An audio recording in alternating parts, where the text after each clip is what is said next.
பிச்சைக்கார பசங்கயா, நான் 2 பேரு தான் இன்வைட் பண்ணேன். ஒரு கூட்டமே வந்துச்சு. வெக்கம் மானம் இல்லாம பரதேசி.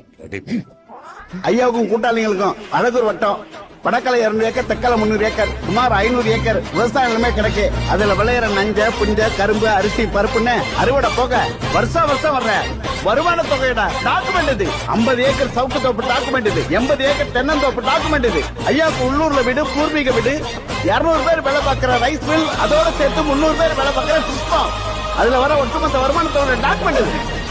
கிட்டதான் 2 கூட்டாளிங்க இருக்காங்கல்ல, அவங்களுடைய சொத்து பத்து, உங்க பார்ட்னர்ஷிப் எல்லாத்தையும் கணக்கு போட்டு பார்த்தா கூட உங்களை விட எங்க கிட்டதான் பல மடங்கு பணம் அதிகமா இருக்கும் போலயே.